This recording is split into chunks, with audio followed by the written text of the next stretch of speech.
that I run into. And it took me a while to find the place, or they found me, called CHANT, Crucian Heritage and Nature Tourism. And it was founded by the community. The community did a series of charrettes and meetings, and it was all powered by the desire to create a maroon sanctuary park. People like Olasi Davis, who you'll hear from, people like the late, great Sigo Peterson, people like the late, great Onaji Jackson, people who understood that here on St. Croix, we have something that without our conscious intervention will be lost. We have a maroon heritage history that nobody knows about, that lasted for hundreds of years, where men and women escaped to that ridge all the way over there and kept at bay the colonial powers, and also kept alive our African culture, heritage, and traditions, and maintained relationship with the indigenous people by traveling from St. Croix to Puerto Rico and back and forth, because it was a maritime maroonage system where the enslaved would free themselves and off the cliffs through bays that most people will never navigate, get in canoes built from the trees they cut and travel to Puerto Rico, where they would get their freedom. We have this history, and I'm blessed to be of African Crucian descent. I'm 8th to 10th generation on my father's side, and Puerto Rican from my mother's side, and my abuelita, who was of indigenous descent, who made the return to St. Croix in the early 1920s. So I am Caribbean. This ain't Danish. No, none. And that drove the founding of CAMP and Succeed and ultimately CHANT, where there was this vision to integrate our heritage and our culture and preserve our natural resources into the tourism product. And all of us in the Caribbean know how big tourism is, right? It's that economic driver. Here in the Virgin Islands, we don't own it. Unlike island nations throughout the Caribbean, where you must be a balanga, right? Where you must have that equal equity partner indigenous to the island, we have this thing called the US flag, right? We are that colony that does not have the ability to restrict who comes and how long they stay. So we don't own our tourism product. When you go to our hotels, how many of you are staying in hotels? Right? How many of them are black owned? None.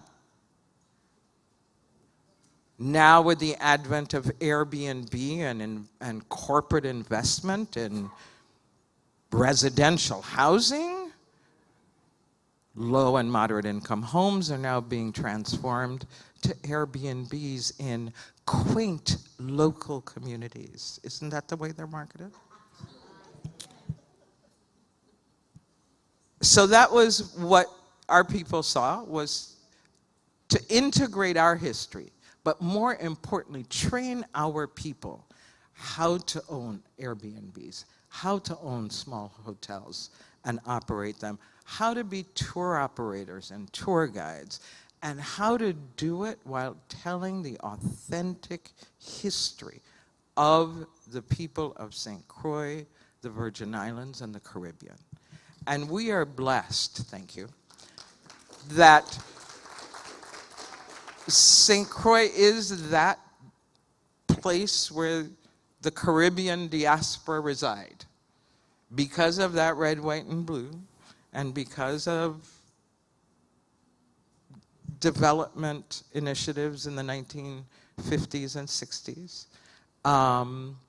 preceded by the sugarcane industry, which we all know the men and women moved throughout the Caribbean as, you know, weather required or opportunity permitted. We attracted people from St. Kitts and Antigua and Puerto Rico and St. Lucia and Dominica and St. Vincent and Montserrat and Trinidad and every island in the Caribbean. Our most recent big push has come from Haiti. And so we're multilingual, we're multicultural, and in the center is this Crucian reality, C-R-U-C-I-A-N. The one with the Z is the rum. C-R-U-C-I-A-N, right? Where in spite of all of that, in spite of the 100 years of possession by the United States, in spite of the 200 plus years of possession by the Danish monarchy, we have maintained our center. We know that we stand on the shoulders of Queen Mary and Matilda and Agnes and Susanna, that they lit the flame to end servitude in 1878.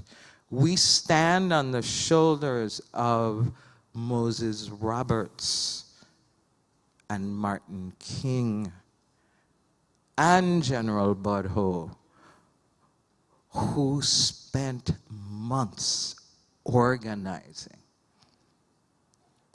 mobilizing thousands of enslaved people to demand their freedom in 1848. They didn't just show up, right? You don't get 10,000 enslaved people gathered in one place on the west end of our island demanding their freedom by 10, 11 o'clock in the morning and think it was just a riot, right? There was precision. It was militarily executed because we come from people who had their own armies, who had their kingdoms, who understood it was time for it to be over. So in 1848, we were the second, behind of our brothers and sisters in Haiti, who took our freedom. And today, as we tell that history, we ask the question, what is freedom today? Where are we today as Virgin Islanders, as African Caribbean descendants? Where are we today?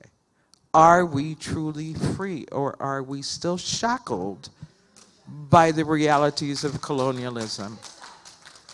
Have we dared to change the systems that keep us shackled, or are we now the people who keep the keys to keep those shackles locked? Have we now internalized the lessons of colonialism to where we are now preserving colonialism? And that message is throughout, right? All of us who live in places that are coming out of colonialism. All of those places where our leaders have been trained in London and France and Denmark and the United States, right? All of us. How do we become the system changers? How do we begin to dismantle those systems to empower our children?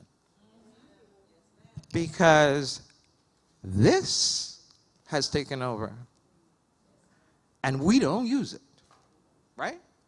We're not using this to teach. We're not using this to indoctrinate. So they're learning from somebody else.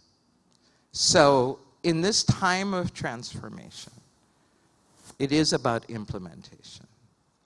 It is about helping that one young man who just came out of prison, showed up at my door after a hurricane that took our shop away and said, "Miss, you need some help?" "Yes, we need some help." Who then brought 5 of his buddies and said, "Miss, we hear you paying people." "Yes, we're paying people. Come, we need help." And that young man, who had served, I don't know, 8 years in prison, whose mother died while he was in prison, who was only 18 when he went to prison, became an artist using wood, right? Because that's what we teach, woodwork. I'm almost done.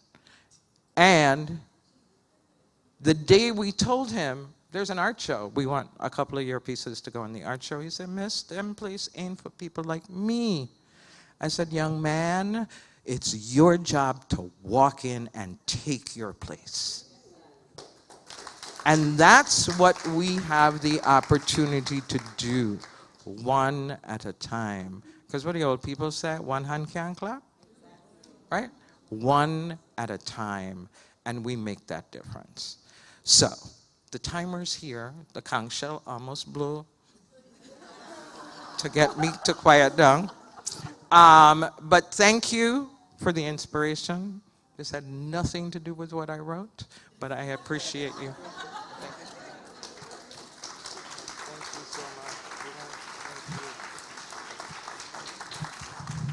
Another resounding round of applause for our Eldris Frandel Gerard of Crucian Heritage and Nature Tourism. Thank you, Senate President.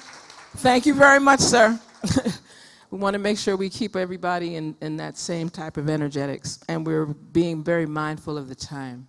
And I don't see my usual reminder, but I know I can see the hand moving of when we need to. So if you see the conch shell like floating up the road, that's like a sign. I was attempting to have conch shells in all 6 concurrent sessions, so that like when you see the conch shell, you can kind of like start to wind down. So we're going to make that happen. Now I'd like to introduce, and this is all of these are personal introductions, Professor Olasi Davis. Anyone that knows anything about cultural preservation, history, cultural heritage education, botany, hiking. Shall we keep going, Primo? Okay. I have the honor and privilege of introducing Professor Olasi Davis, who has been here at the University of the Virgin Islands. You want to tell him how many years? Okay, then I go humble to that. But the part that really sticks for us is that he has been instrumental to preserving these lands. And these lands here on St. Croix. And when I say preserving these lands, like standing, whether it's in protests, writing editorials every week in every paper. Okay, just bringing that kind of energy to saving our environment. So when we speak of environmental engagement, climate change, development, etc., I'm good. I'm good. You know, you gave me a moment for a second. Okay, I'm just saying. I just think it's very critical that persons understand when we talk about transforming our Caribbean, notice that we've engaged with the cultural heritage piece, how that connects to tourism. We've engaged in what is the political arena and agenda that is involved in that, and how do we deal with policy. We've heard about climate change, global warming, and all of those pieces that come with that. So people should be remembering that wonderful music video on Stay Alive 1.5. If you haven't seen it, it's free on YouTube. To understand it's all about the Caribbean and how we fit inside of this to transform. And I say that so that when we welcome Olasi, because Olasi can sit here and tell you everything about, he has a book called St. Croix on Foot. Do not ask for it, because then he's going to say, my cousin didn't finish publishing the book yet. She taken forever. So ease on me, okay? Just ease on me. Just ease. But it's coming. So let's welcome warmly Professor Olasi Davis. Thanks, guys. So put this one back. Good morning. Can we use this one because this one's not working? Try. Good morning. Is it working? Good morning, good morning, good morning. It working now? Good morning. You know, I came here, what should I say now? Came in 6 o'clock, forget all about this. I'm in my office working, and then I got a text from my cousin, be here for 8:30. I said, oh. So, all the information in my head. Where shall I begin?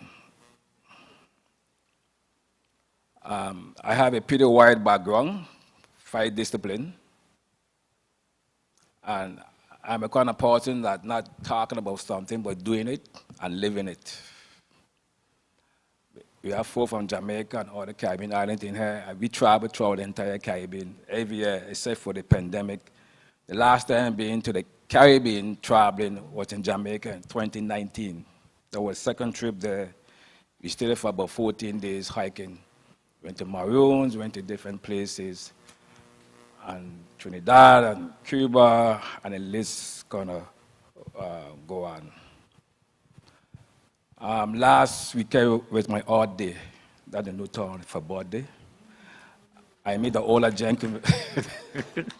I met the older gentleman that has something for me, so I met the older gentleman, and he fought in World War II.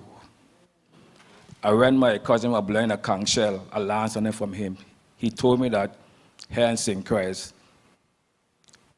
when they blow the conch shell, when people are going to get fish, each conch shell have a different song. So if you're going for yellowtail, the conch shell have a song for yellowtail. If you're going for gutu, until this weekend I learned that. So you can never be told we're learning something new, and that was to me fascinated to me when he mentioned the blue conch shell for yellowtail, whatever it is, and the folks in the village know exactly which boat to go to and get it. That tradition has been lost, but I plan to write about it. He also mentioned too on St. Croix, which I did not know, in his time growing up here, and the eastern of the island have a lot of animal cows, and used to drive them through the tongue, close off the tongue, and then carry them a part of the seaplane is those who live on the island, and they dip them before they go to the boat. Besides St. Croix being the 4th in the world for sugarcane, we also were a major island for animals. That the 2 animals that we produce locally, the Sinipo Kaku, first came from Senegal, and the St. Croix white-tailed sheep. So the history of agriculture here in the island is extremely rich. And then we cousin talk about, he talking about the ladies, this 1733, it was a lady started the whole thing in St. John. But before her, 1493, it was a Calino started it in Salt River. Then 1878, I ordered a lady again. So I always tell the men, and they get upset with me, it's the woman that rule the world, not the men.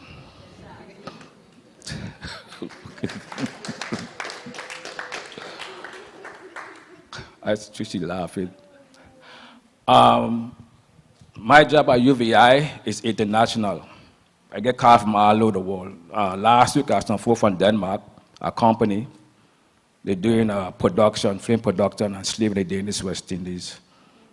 So I met with them, we went to Maroon Ridge. We worked a little part of it. And then I showed them, because we part a slave grave is. And we went out of it. They were so, how should I put it? They started to shake. When I gave a hike, the pain we're going, you were crying and shaking. Because it's go very deep, and it could be emotional. For the past many years, I have written articles, over 8,000 plus in books. So you can go online and put in my name. Last year, I wrote a series of the Maroons, because that's my major project. About 10 or 12 articles. If you go on stchristsource.com, I sent them so and put in my name, they go in detail with the Maroon here and the connection with Puerto Rico and other parts of the Caribbean, like the area named Maroon Bar, Westmead Hill, a mountain, or Maroon Ridge. So we went to Jamaica in 2009. I went to St. Anne, to the Maroon country, and I was talking to an individual. He didn't know there was Maroons in St. Croix, so we were really, and he decided to start a program, which he did, to have folk from the entire Caribbean come to Jamaica and they give talks on Maroons and the life here in the Caribbean and this part of the world. So when I went back the last time, he was no longer, he deceased, but they continued the program. The Maroon is very dear to my heart.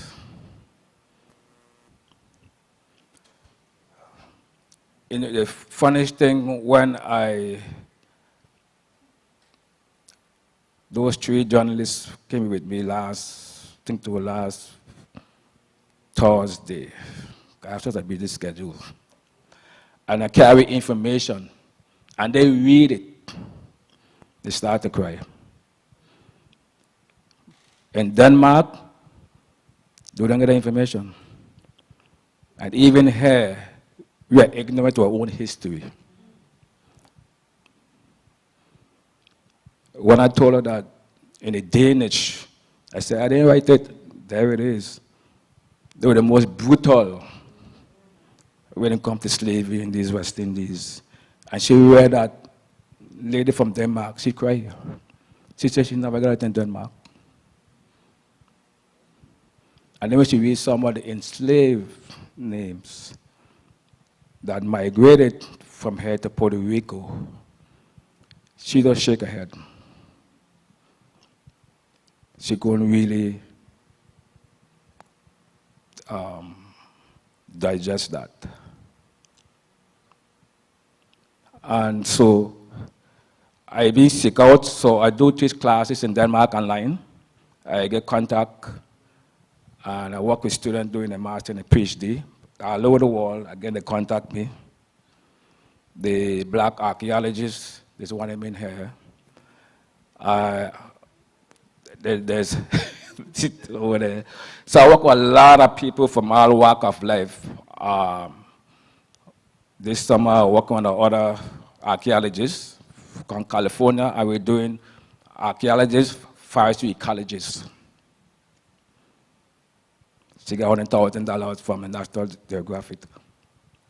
Work with climate change, development, preserving areas. But the most precious to me is children. When I have a hiking, we just establish a new trail in this part of the island.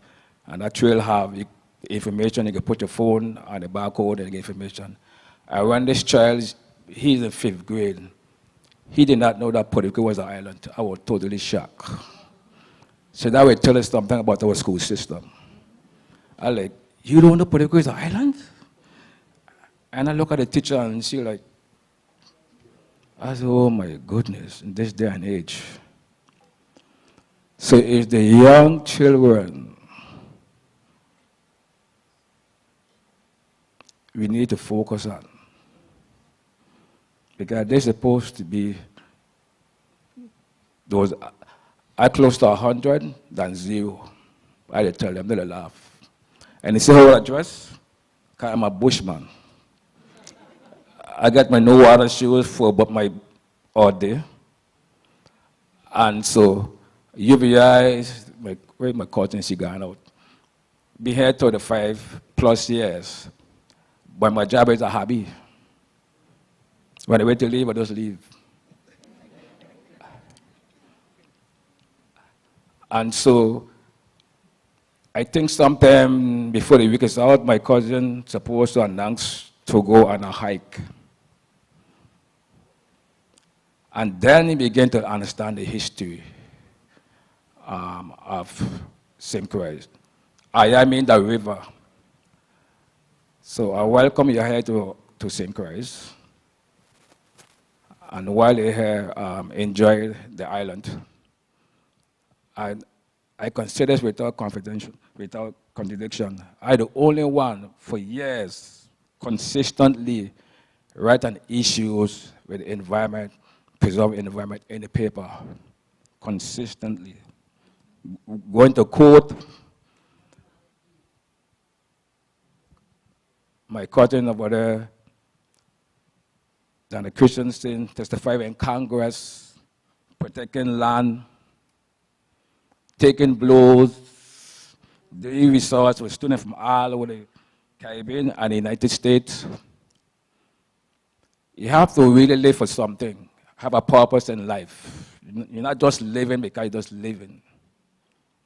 You must have a purpose in life. So I'm consistently trying to preserve some of these areas in the world, and not only here, but other parts of the Caribbean. In my, can we come a minute? Before I leave,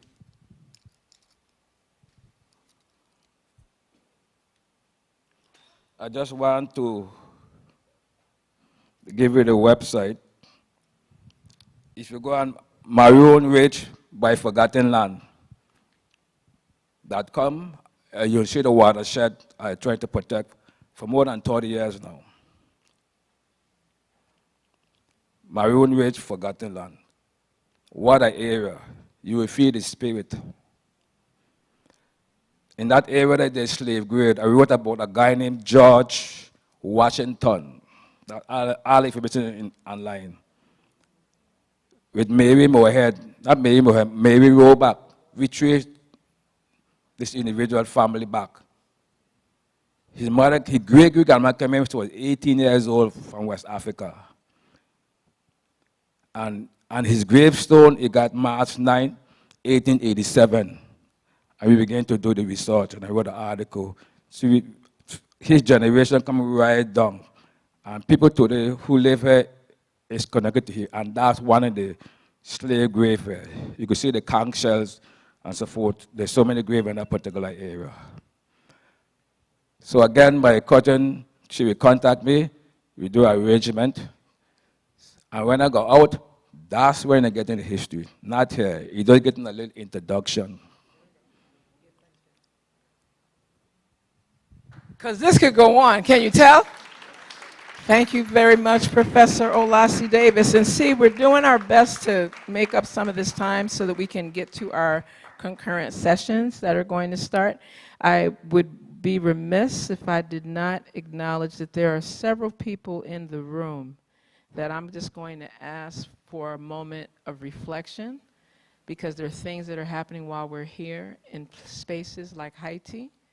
And I think that we just need to take a moment, just a moment, giving thanks.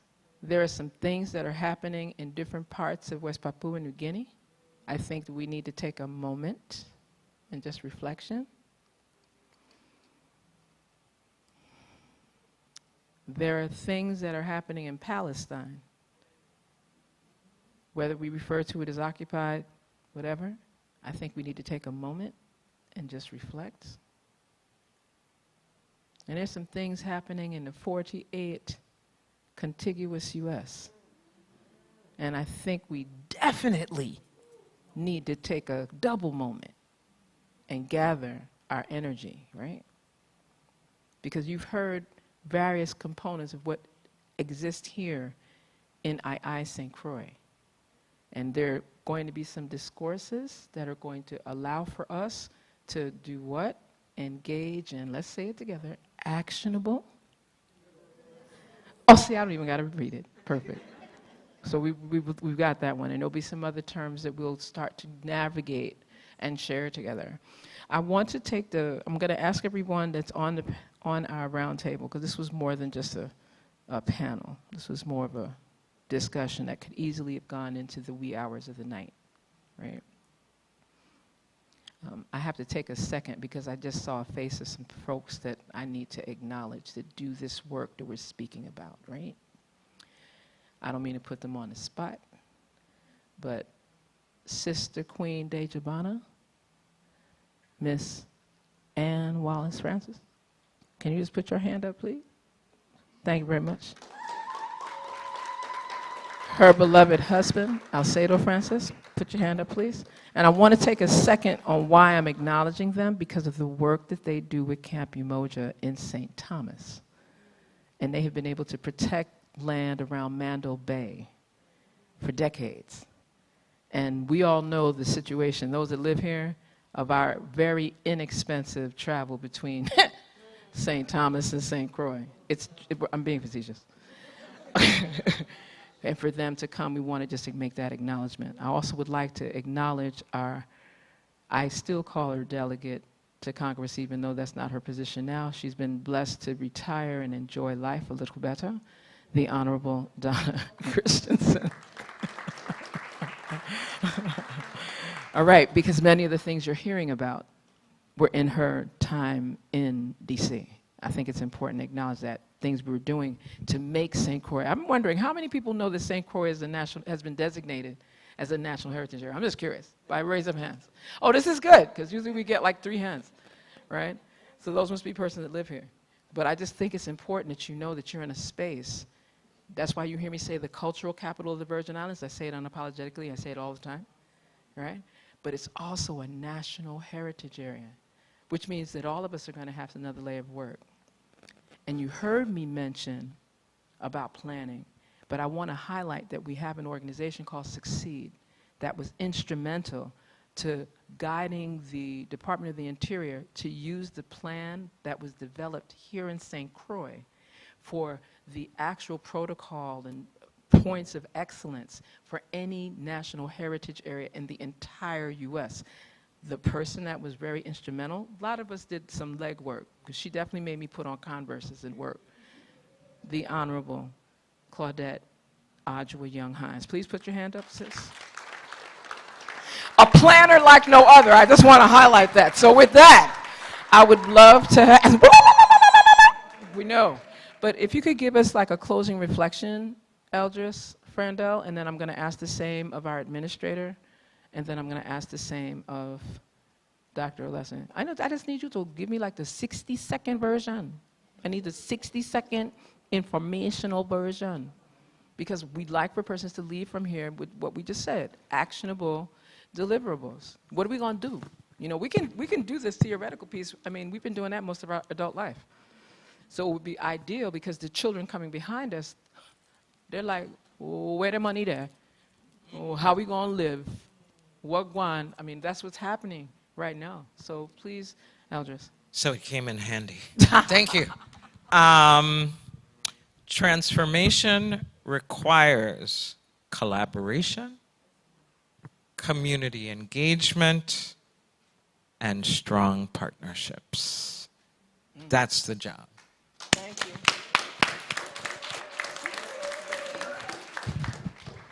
Administrator.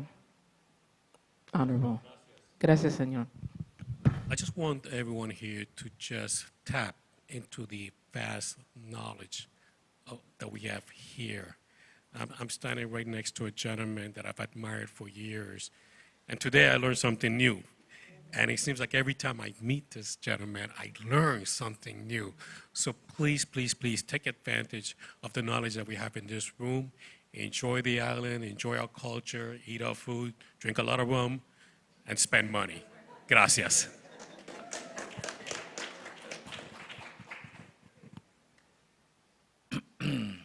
I know it's not going to be 60 seconds, but I'm good. That's why they went so short. I gave talk all over the world. And Friday I'm leaving and I'm going to Martin Vineyard in the Virgin Islands. You know what that is? I know you're going to tell me. It's a little island between St. John and St. Thomas. See?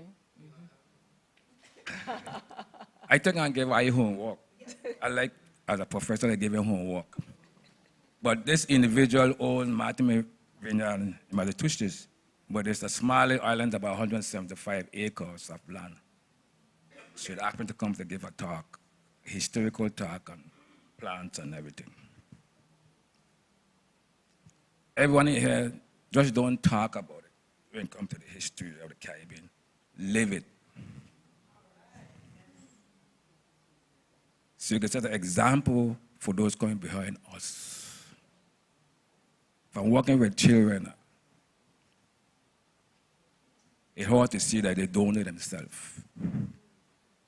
How the land, not so much by reading a whole lot, but by seeing and touching and experiencing things. Know what a fungi is, or know whatever it is. That's the part transforming that knowledge to this young one. Because the knowledge that I have came from my grandparents. My great-grandmother, she died 105. Catherine Jorgensen in St. John. My great-grandfather was white, an owned slave. I know my history, both sides, throughout the Caribbean regions. And my grandmother still was 17 years old when the flag went down in the Danish time. So see, I have traditional knowledge too as well. And those traditional knowledge, those of who got PhD and that kind of stuff, can't compare to them. Those people in South America, the indigenous people, we learn from them. We got to be here for thousands of years. So please, bring on to our children, teach them about the history and the culture. That's a dying breed I see in the world now when it comes to our children. So I want you to live it. Not just read and talk about it, but live it. Wow. I would like for us to give a resounding round of applause to all of our roundtable. Frandel Gerard of Chant, our St. Croix administrator, Samuel Sanis, and a cousin like no other, Professor Olasi Davis. And we did have the president of the 35th legislature of the Virgin Islands present as well. And as you know, you can't stay all the time all long. So I want to just highlight that there are two things that are going to happen now. We're getting ready to prepare for our concurrent sessions. Everybody is supposed to be able to use their back of their credential, and you can see the schedule. We did our best to make sure it's up to date. Of course, unless someone says, I can't come right now. So that might be a little bit different. We're doing on listing. You're inside of the University of the Virgin Islands Medical Simulation Center. How does it feel so far? Okay, this is good. Okay, we're going to work with how we respond. We're going to work on how we respond. Okay, how do you feel about being in the Medical Simulation Center? Awesome, there we go. And she keeps disappearing, but you're going to see a relatively taller than me sister, and that is Charlene Navarro. She is the director of this facility and has done everything within her power to make sure that we have top quality access, resources, and so forth here. We do have coffee and tea now. That was an issue this morning, but we do have coffee and tea, along with water.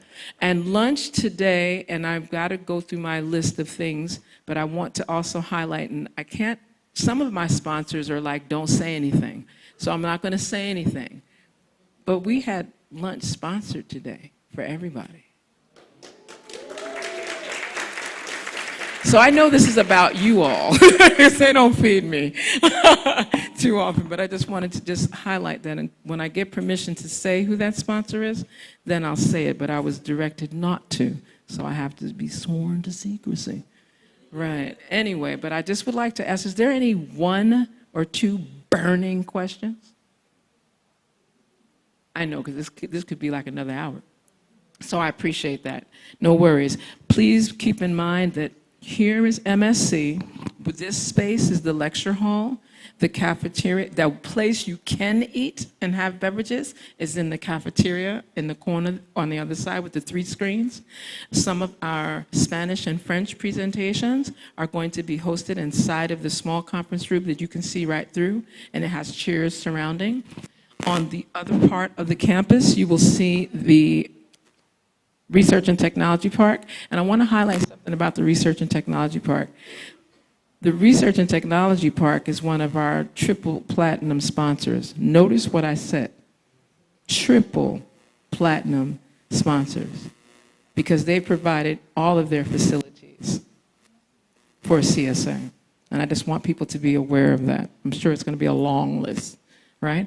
And inside of that space, we have 2 classroom spaces. You'll see 226, 129. And in certain days, because we had to swap 226, you'll see 138. They're all inside of that space that looks like a mill. And it has beautiful glass that can endure Category 5 hurricane winds. So that seems like the next spot to stay for the next one, because I'm sure there's going to be something, right? But I just want to highlight the little conference space, well, not little, but the conference space is on that side. So there are going to be persons kind of gliding around. If I seem like I'm running too fast, it's because I have persons that are guarding me to make sure that I don't keep stopping and doing certain things. But please know that there's some volunteers that can guide you around the campus. I want to thank everyone for just being part of this experience. I definitely want to end the way that I started. I need your help for a second. I want to introduce the one that comes really fly, matching all the time. None other than one of our goddaughters, Dara Manifa Cooper, who is here on behalf of SARI, All Things Agriculture, University of Georgia. I tell you, but originally, I just want to highlight alumni, UVA, right? And I have to say, because he's quiet back there and he's sitting, I'm going to call you out. Her father is present after 45 years of service here at the University of the Virgin Islands, the Honorable Dr. Vincent Cooper, please. Woo! And I know that his granddaughter is outside volunteering. You see how they keep it in the family, everybody works? Majestic Freedom, you'll notice, same face. And she's helping us in terms of volunteering. So this young lady here, I just wanted her to share some reflections. How do we describe that? A program chair for CSA 2023. Please give a round of applause to Professor Megan Sylvester.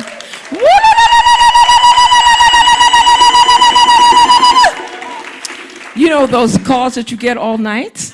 That just say, well, Dr. Chen, we have to meet. Dr. Chen, we have to plan this, and Dr. Chen, where are the logistics? And Dr. Right, so we work really well together. We've done a lot of travel together, and she helps me to know the anchoring, the history. She's been a CSA-er. I have to call it that, CSA-er, like true and true. You know how you have the people like die, no better word, live forever?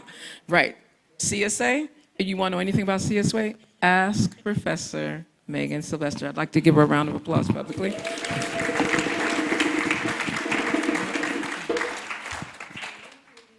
Okay, so everyone, my name, as Dr. Chen indicated, is Megan Sylvester, and I am the program chair for this year's CSA. Just to give a little background, as you mentioned, the length of time that I have been representing CSA. My first CSA was in 1999.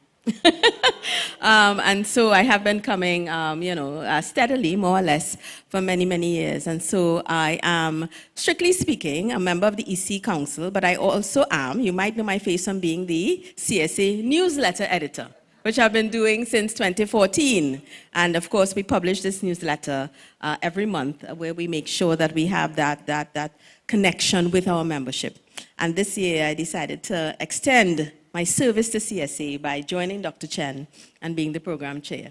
So I just want to say a warm welcome to you. I know that has been said before, but I just want to say a warm welcome from the CSA Executive Council to all of the delegates and the presenters and the keynote speakers, and of course the staff of the media team that Dr. Chen has gotten together to really provide for you a fantastic conference. That is our intention. And it seems, by the look of it, that it has really started on a great foot.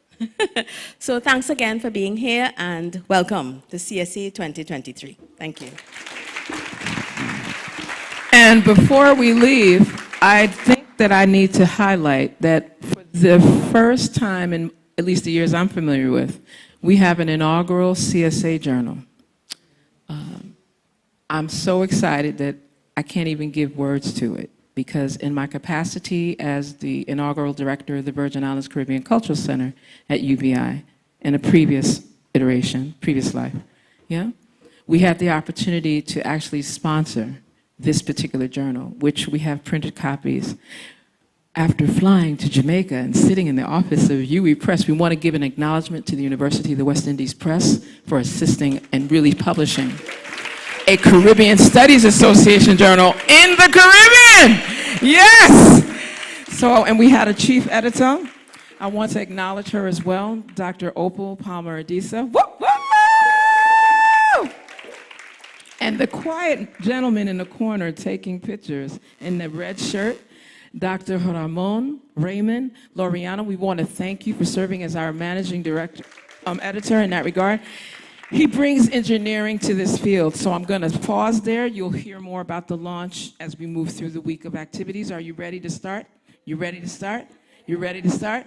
Let we go! CSA 2023, transforming our Caribbean. Enjoy the rest of the afternoon and day.